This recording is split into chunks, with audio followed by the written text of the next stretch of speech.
So students, good morning. Yesterday नहीं जो last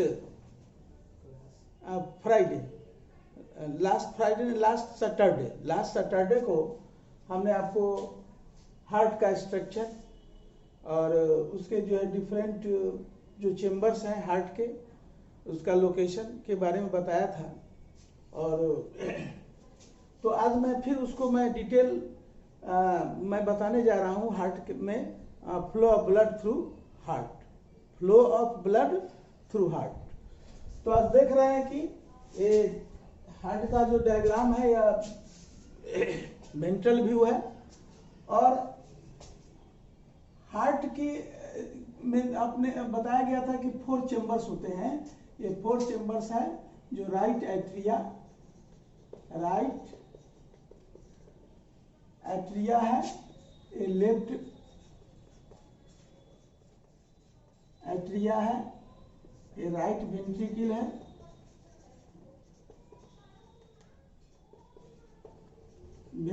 है, और यह लेफ्ट वेंट्रिकल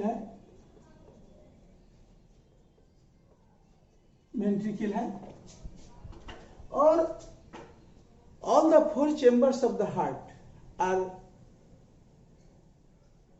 separated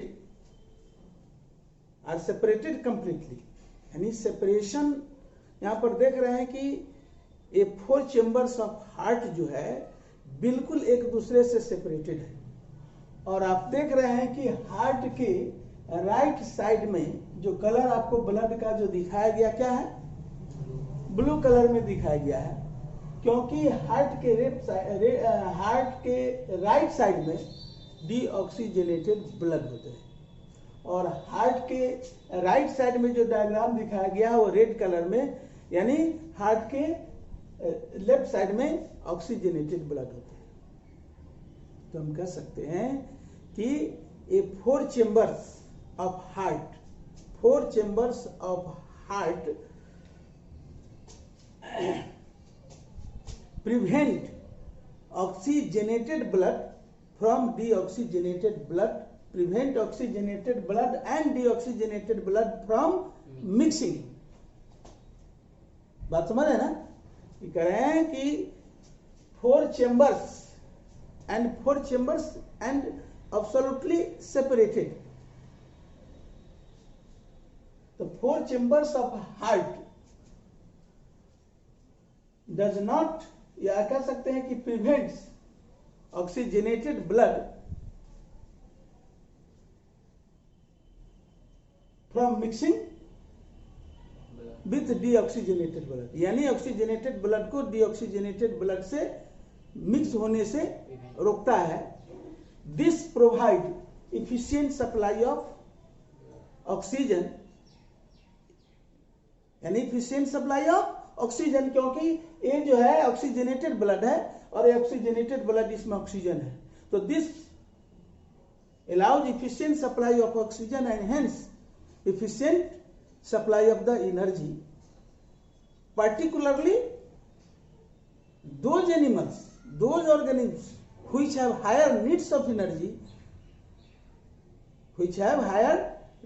energy, जिसमें एनर्जी की नीड्स की ज्यादा जरूरत होती है, such as in warm blooded animals, जिसको एनर्जी की ज्यादा जरूरत है ना, to maintain their body temperature, है ना।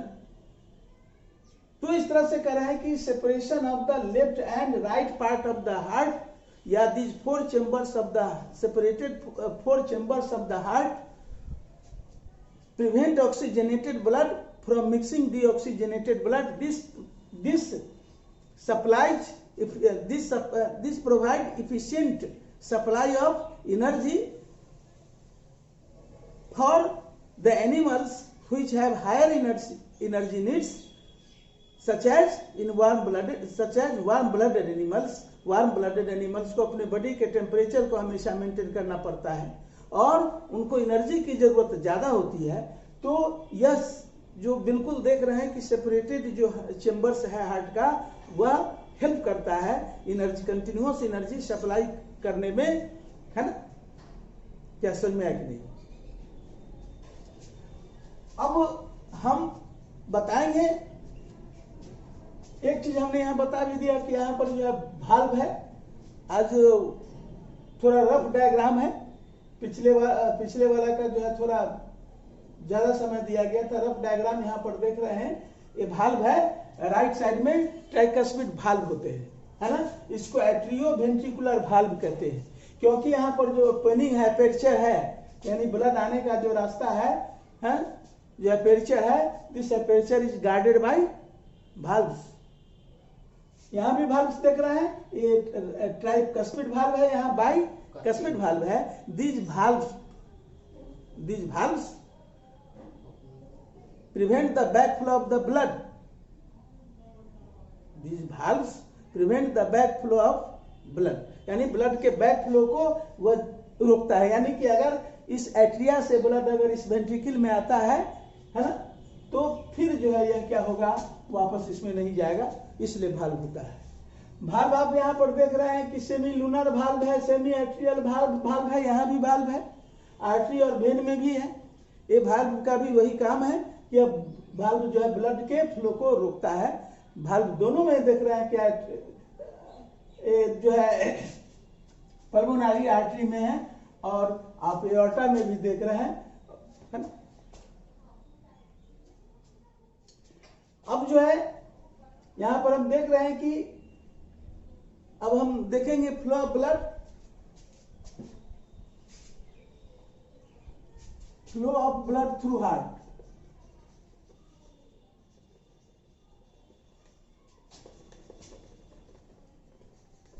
Through heart. तो सबसे पहले हम चलते हैं, देखते हैं कि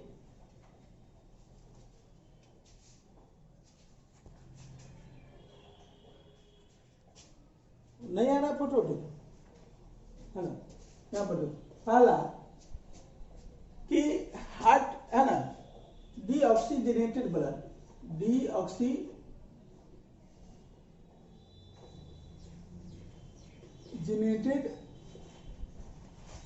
ब्लड यानी कार्बन डाइऑक्साइड रिच ब्लड, इसको बोलते हैं CO2 rich blood. Blood is received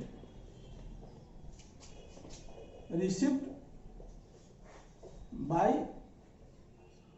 right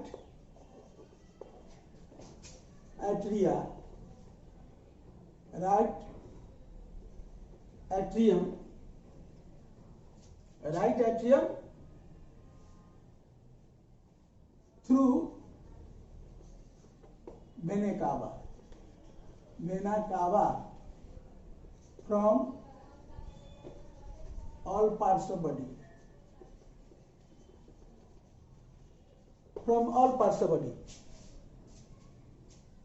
Is it clear? Deoxygenated blood means carbon dioxide rich blood is received by right atrium through vena cava, यानी vena cava देख रहे हो कि upper part से भी ब्लड ला रहा है। वेना कावा फ्रॉम उस डायग्राम में बताया गया है, इससे पहले वाला डायग्राम में from upper body, vena cava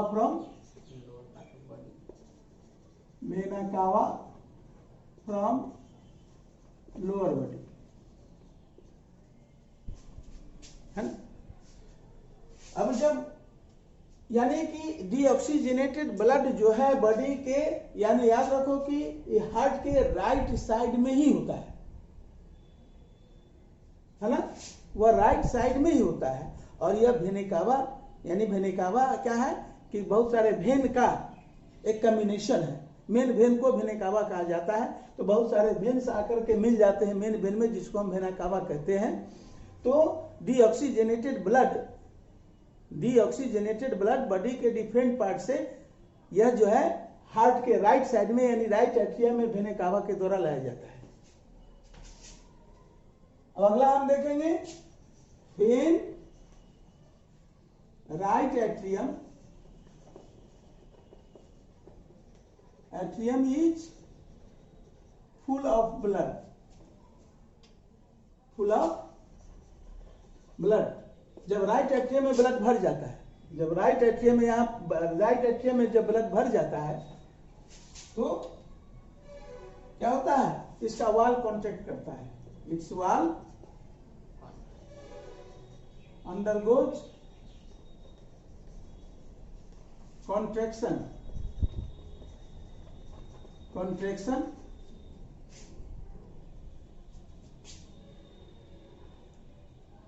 जब इसका वाल कॉन्ट्रैक्ट करता है, पहले तो उसमें डायलेशन होता है, इसके बाद वो क्या करता है, जब ब्लड इसमें भर जाता है तो कॉन्ट्रैक्ट करता है and the blood is forced and deoxygenated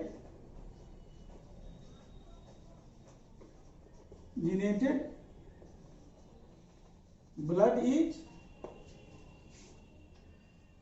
forced to right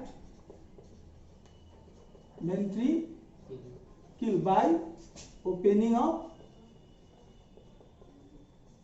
tricuspid valve।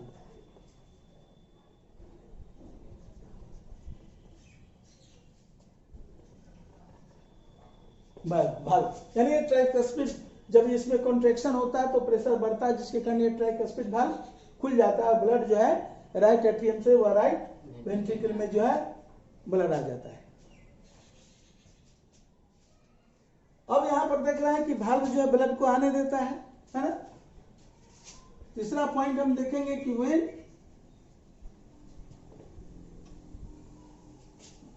Right ventricle is full of blood,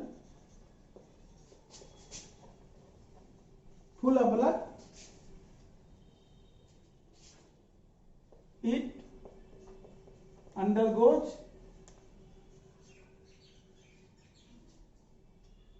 contraction,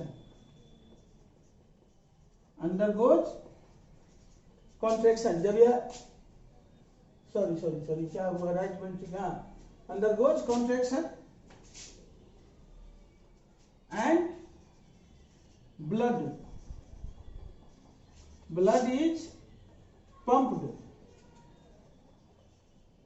pumped या फोर्स कह सकते हो, फोर्स्ड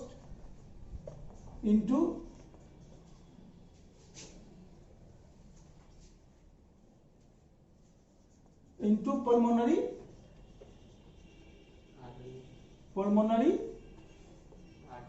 आर्टरी,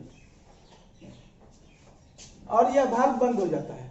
जब यह कॉन्ट्रैक्ट करता है तो भाल्व जो है बंद हो जाएगा, ट्राइकस्पिड भाल्व बंद हो जाएगा ताकि ब्लड जो है फ्लो नहीं हो सके, फिर आर्टरिया में नहीं जा सके वापस, इसलिए ये बंद होता है। और ब्लड जो है यहाँ पर देख रहे हैं कि ये पल्मोनरी आर्टरी में जाता है। Pulmonary artery divides into left and right, है ना, एंड ब्लड पल्मोनरी आर्टरी से होते हुए कहाँ जाता है, लंग्स में जाता है, लेफ्ट एंड राइट लंग्स में जाता है। क्या समझ में आया कि नहीं? ब्लड जो है पल्मोनरी आर्टरी से वह फिर आगे जो है लेफ्ट एंड राइट लंग्स में जाता है, लिखना है? तो देख लेना अपना जी।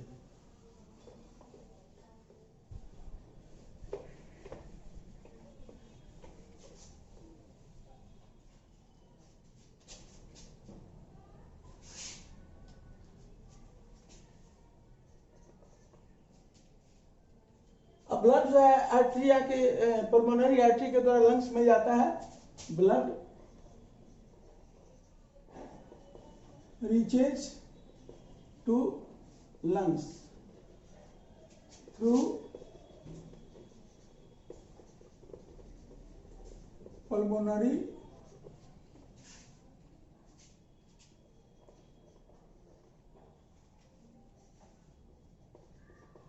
arteries where oxygenation of blood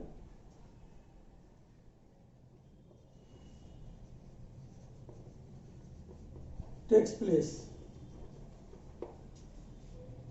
and this blood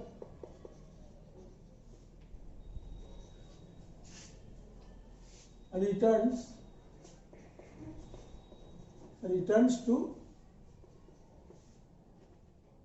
the left atrium through pulmonary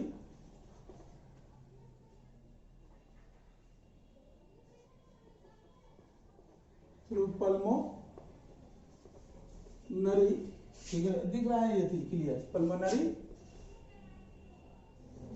when, through pulmonary vein.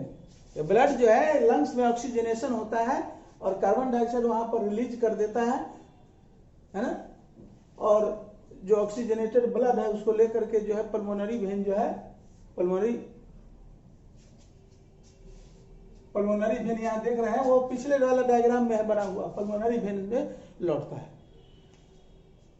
तो इस तरह से ब्लड का ऑक्सीजनेशन लंग्स में होता है, लंग्स में वो ऑक्सीजन लेता है और कार्बन डाइऑक्साइड को रिमूव करता है, फिर ये ऑक्सीजनेटेड ब्लड जो है पल्मोनरी वेन से होते हुए या लेफ्ट एट्रियम में आता है ना। क्या समझ में आया कि नहीं? लेफ्ट एट्रियम में आता है। अब when left atrium is full of blood,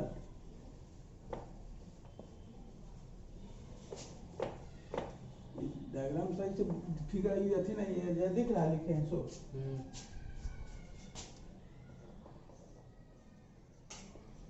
when left atrium is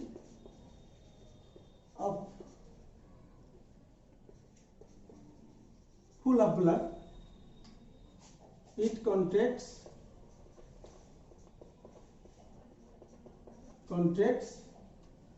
and blood is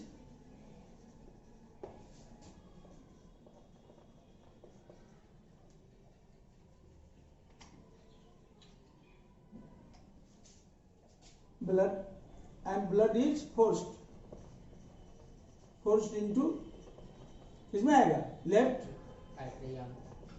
ventricle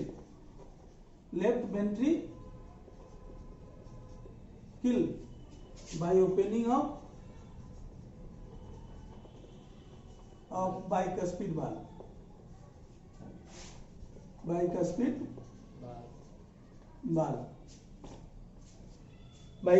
valve खुलेगा और ब्लड जो है इसमें लेफ्ट एट्रियम में इंटर करेगा। तो इस तरह से देख रहे हो कि पूरा जो ऑक्सीजनेटेड ब्लड होता है लेफ्ट साइड में होता है और डीऑक्सीजनेटेड ब्लड हार्ट के राइट साइड में होता है।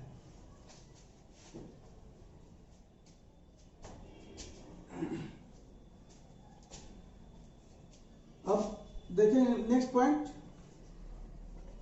When left ventricle is full of blood,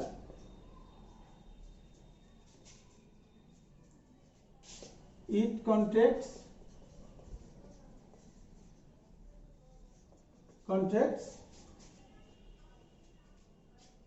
and blood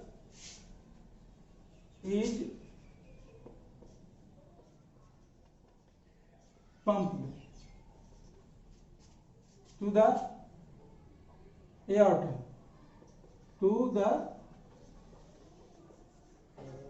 aorta, अब aorta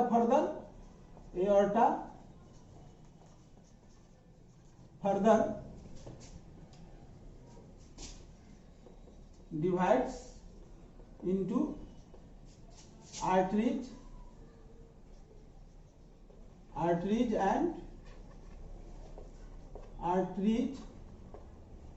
into arterioles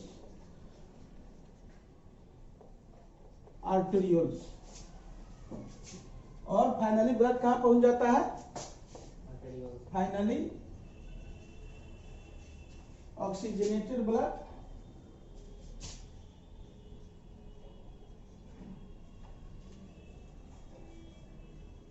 जेनेटेड ब्लड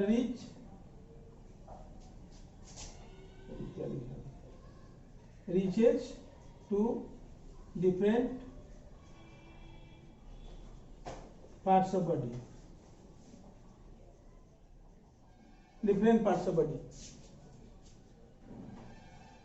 और इस तरह से ब्लड जो है ऑक्सीजनेटेड ब्लड जो है जब राइट वेंट्रिकल जब कॉन्ट्रैक्ट करता है तो ये वाल्व जो है बाइकस्पिड वाल्व बंद हो जाता है और ब्लड जो है किस में पंप होता है, एओर्टा में देख रहे हैं, यहाँ भी वाल्व है ना, सेमी लूनर वाल्व जो है ना, यहाँ पर वो भी ब्लड को आने नहीं देता है और ब्लड जो है क्या करता है, ब्लड को जो है एओर्टा में पंप करता है, एओर्टा आगे डिवाइड होकर के आर्टरी में बढ़ता है और आर्टरीज आर्टेरियल में बढ़ता है और फाइनली ब्लड जो है कैपिलरीज के द्वारा वह प्रत्येक सेल, टिश्यू और बॉडी के प्रत्येक पार्ट्स में पहुंचता है। फिर वह ब्लड जब ऑक्सीजन वह सेल को या टिश्यू को जब ऑक्सीजन देने के बाद वह ब्लड फिर कार्बन डाइऑक्साइड ले लेता है और this carbon dioxide rich blood यानी deoxygenated blood collected by veins and venules, vein और वेन्यूल्स के द्वारा यह कलेक्ट होता है और फिर यह जो है बहुत सारे वेन जो है कंबाइन करके वेना कावा कहते हैं, फिर वह वेना कावा से जो है हार्ट के लेफ्ट राइट पार्ट में राइट एट्रियम में आता है। इस तरह से यह चलता रहता है। तो इस तरह से आपने देखा कि ब्लड का जो है blood flows through the heart. आपने दो तरह का इसमें सर्कुलेशन देखा, एक जो है सर्कुलेशन जो लंग्स तक जाता है और एक जो है फिर हार्ट से बॉडी के डिफरेंट पार्ट्स में जाता है। तो human circulatory system is called double circulation या human circulation, blood circulation is called double circulation because blood flows through the heart twice in one complete cycle. कह रहे हैं कि human circulation blood circulation is called double circulation as blood flows through the heart twice in one complete cycle of the body, so it is called double circulation। एक बार देख रहे हैं कि heart जो है, एक बार फिर दोहरा दूं कि human circulation is called double circulation, human circulation blood circulation is called double circulation because as blood flows through the heart, blood flows through the heart twice in one complete cycle of the body, यानी ये complete cycle में blood जो है heart से दो बार गुजरता है। एक बार आपने देखा कि हार्ट में आया था वेना कावा के द्वारा आया था और फिर जो है यहाँ से राइट साइड में और राइट साइड से फिर ब्लड गया कहाँ, लंग्स में, लंग्स से फिर दोबारा लौटा। तो देख रहे हैं कि हार्ट से जो है ब्लड दो बार पास करता है, दो बार फ्लो करता है, इसलिए इस सर्कुलेशन को है ना डबल